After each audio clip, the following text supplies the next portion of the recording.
Good evening, everybody. I'm Martha McCallum. There is some good news tonight, a strong GDP report and some tax reform that is in the works, and we will get to those big stories today.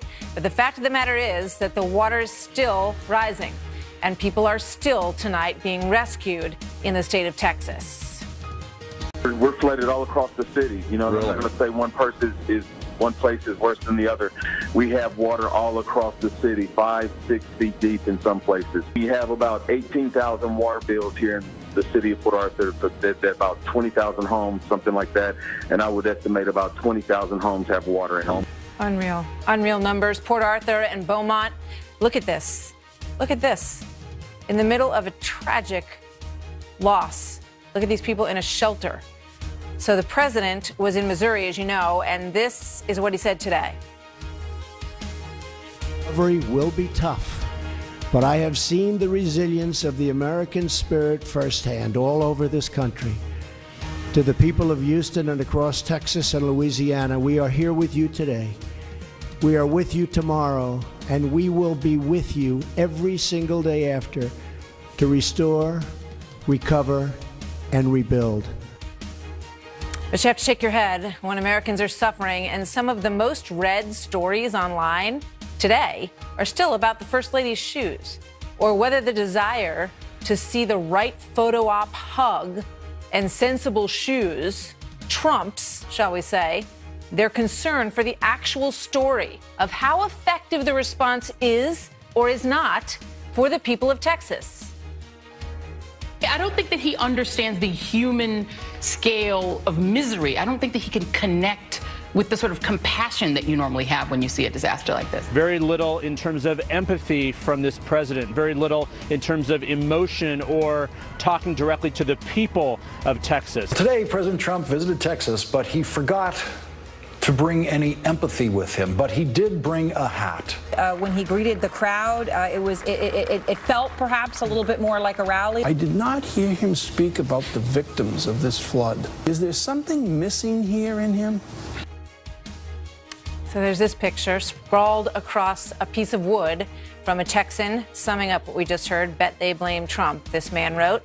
And then there was this cartoon from Politico, which goes so far as to mock Texans. Politico sent us a statement tonight when they heard that we were going to be looking at this cartoon and that we were going to hear from Karl Rove about his thoughts. So that's coming up tonight as well. But first, we want to bring in Carl Higbe.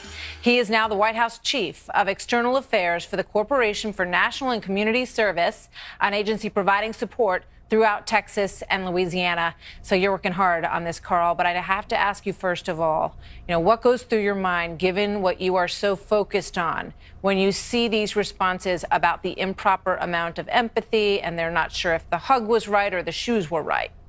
It's amazing. I mean, it truly shows the media's true colors here. I mean, look, President Trump authorized almost unprecedented funding and resources right out the gate. You think he doesn't have empathy for this? President Trump sent 63,000 families immediate aid through FEMA. Right now we have, 100 plus military aircraft down there. We have 500 medical professionals. We have 1,000 plus AmeriCorps members, 30,000 National Guard, 50,000 general. What else do you want? I mean, at this point, we're the people down here, including AmeriCorps, FEMA, who's been fantastic, Governor Abbott, nobody has drawn any political lines on this. We're there to get the job done. We're there to save lives, get people out of their flooded homes. And you talk about him not showing empathy. President Trump is wholly invested in this operation, and it's disgusting to see media politicizing this because they don't like the current president.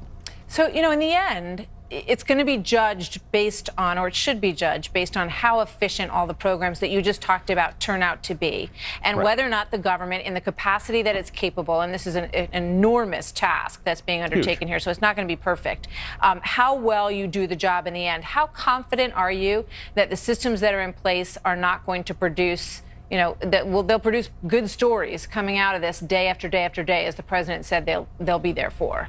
Well, I'll tell you, I mean, this is my second week on the job, so it was a nice warm welcome. The team at AmeriCorps that I have is phenomenal. I mean, we have been in and out of this, and talk about people from all walks of life in this organization. Nobody has mentioned any of that. The focus has been on the mission. FEMA has done a phenomenal job. The president basically gave carte blanche to anybody in the state and local officials with Governor Abbott, said, what do you need? How can we help you? What can we provide? And he made it happen like that. This is unprecedented. Katrina, Sandy, nothing came like this. President Trump has authorized things at an unprecedented rate, and I would hope the media would realize that. You know, you've served your country, obviously, and you're continuing to do that now. So, you know, I wonder what you think when there's this kind of measure that's put out there in terms of what empathy looks like. And how everyone understands it and what we expect from presidents. I mean, you know, we all remember, you know, Bill Clinton would kind of bite his lower lip and I feel your pain. And, you know, George W. Bush was often brought to tears. That's the man that he is. He's an outwardly emotional person. But you know President Trump. Maybe he just isn't, you know, wired for that sort of emotion, but he likes to get stuff done. He absolutely does love to get stuff done. That's what he ran on. That's what he's doing right now. But the thing is, President Trump, instead of sitting down and feeling sorry for himself or anything like that, he has turned that energy into productivity. He goes down there and he holds up a microphone and the Texas flag and he projects strength. And you know what? A lot of people find a lot of solitude in that because these people have literally lost everything. And when you see the President of the United States come down to where you are, wave a Texas flag and say, "We got your back," it means a lot to the American people. And, you know, AmeriCorps, FEMA, like I said before, we're down there doing this work and we're going to be there for 5 years. Thank you. And I'm sure they thank you for that too. Carl Higbe, good luck with all the work that you have ahead of you. Thanks so much for being here tonight. So Hurricane Harvey, as you've been watching.